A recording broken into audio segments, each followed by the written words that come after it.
જય માતાજી. આજે આવી જઈએ ભાઈ હવે નોકરી ઉપર. આજ તો વાતાવરણમાં વરસાદ છે. રાતે સ્નો ચાલુ થઈ ગયો હતો 11 વાગે થોડો એવો. એટલો બધો સ્નો નહીં પડ્યો આજે, પણ હજી વરસાદ ચાલુ જ છે.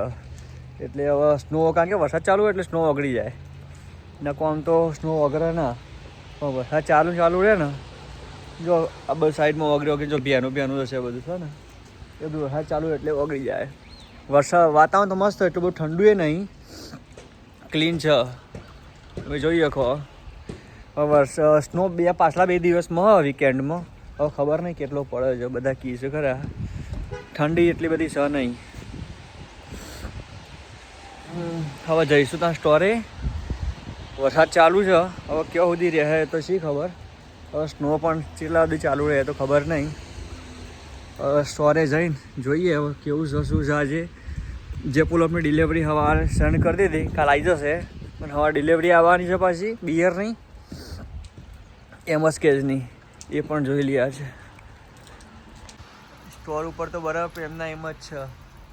ઓગળી બધું નીચે પડે જ છે, ઓગળતો જ નહીં બરફ. કારણ કે એવું વાતાવરણ હાર્ડ ના થાય તો બધું ઓગળ જ ના. જો સોલ્ટ લઈને જાય, સોલ્ટ પાછળ.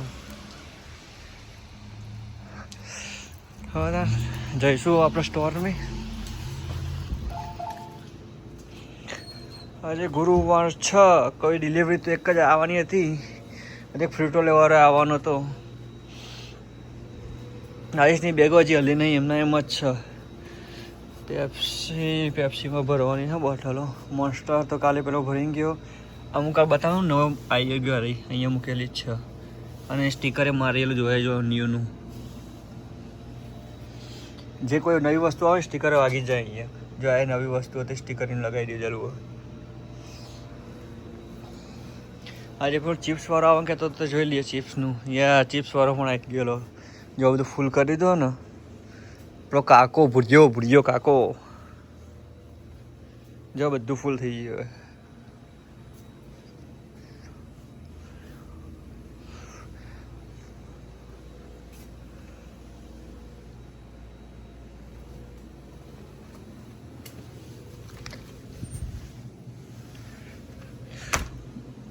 બધું અંદર જઈને જોઈ લઈએ, ભરીએ જે કોઈ ખૂટતું હોય તો.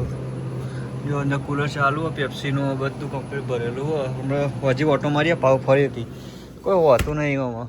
કારણ કે શું અત્યારે ડાઉન છે ને બિઝનેસ ભાઈ, એટલે એટલું બધું હોય નહીં, ભરવાનું ના થાય. સામાન બહુ ભરવાનું થશે.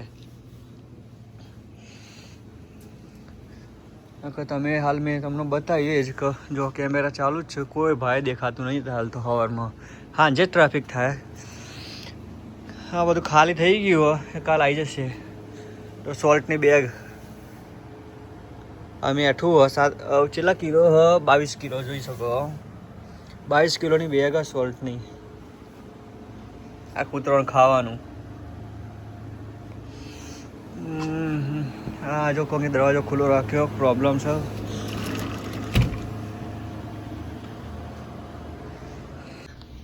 અમેરિકામાં પોસ્ટ ઓફિસ કેવો હોય, પોસ્ટમેન જો હું બતાવું.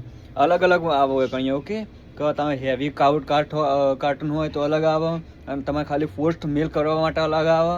અને કહેવાય ધારો કે મોટું કોઈ હોય વસ્તુ, એક બોક્સ આવી, બોક્સમાં તમે યુપીએસ કર્યું હોય તો એ અલગ આવે. અને ડોર ટુ ડોર ફરવાવાળું અલગ આવે. આ રહ્યું જો સ્ટોર નજીક હોય ને તો આ હાલ આપી જો આ રહ્યું. પણ આ ખબર ટેમ્પરરી બધા એડવર્ટાઇઝના મેલ આયા જ કરતી હોય એડવર્ટાઇઝની. પણ હવે હાલ આવશે પોસ્ટવાળો. This A regular.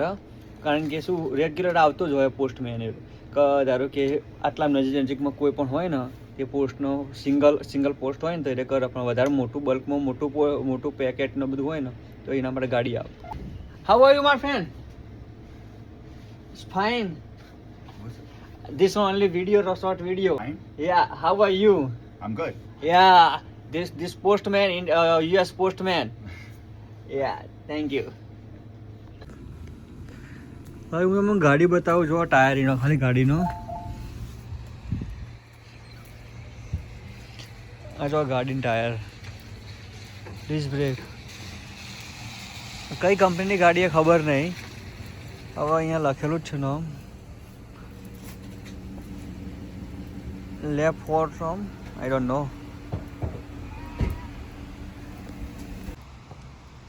જો મમ્માની ગાડી પડી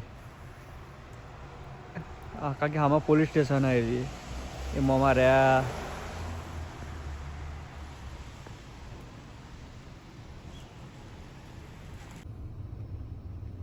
ચાર ને 51 થઈ ગયા પણ સાહેબ જો અગરબત્તી લગાવવી પડી હાલ બી, કારણ કે લોકો એવું બધું પીને આવે સ્મોક કરીને, અંદર બીજા કસ્ટમર આવે હોય એમ કહે કે ગંધા હે બહુ, એના કારણે કરવી પડે.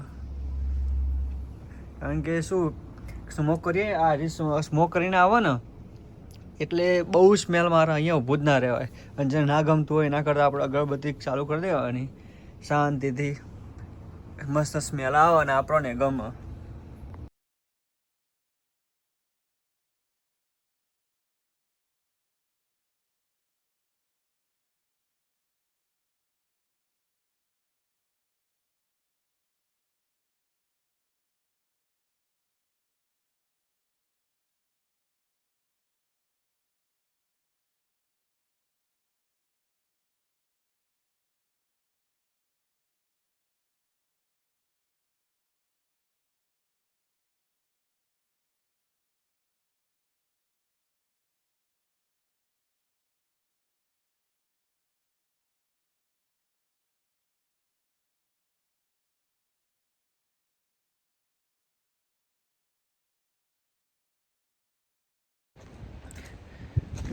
આજે 14 ફેબ્રુઆરી એટલે કયો દિવસ છે તમને ખબર જ હશે.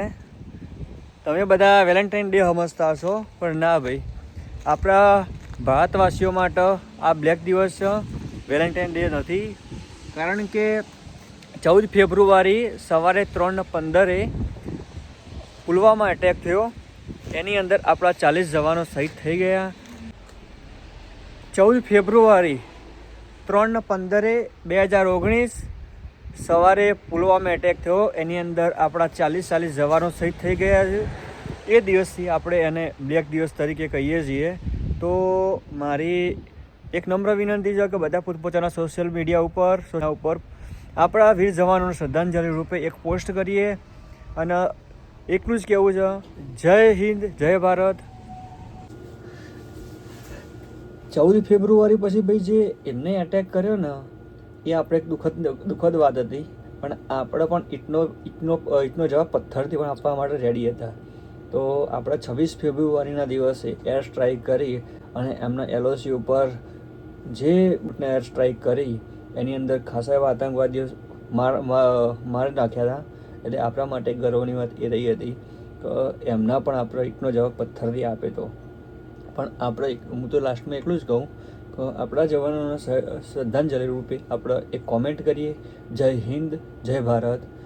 એક કોમેન્ટ કરી અને આપણે પોતપોતાની પોસ્ટ મૂકીએ કે આપણા હિન્દુ એક ભારતના નાગરિક તરીકે આપણા વીર જવાનને શ્રદ્ધાંજલિ રૂપે એક પોસ્ટ કરીએ અને લખીએ જય હિન્દ, જય ભારત.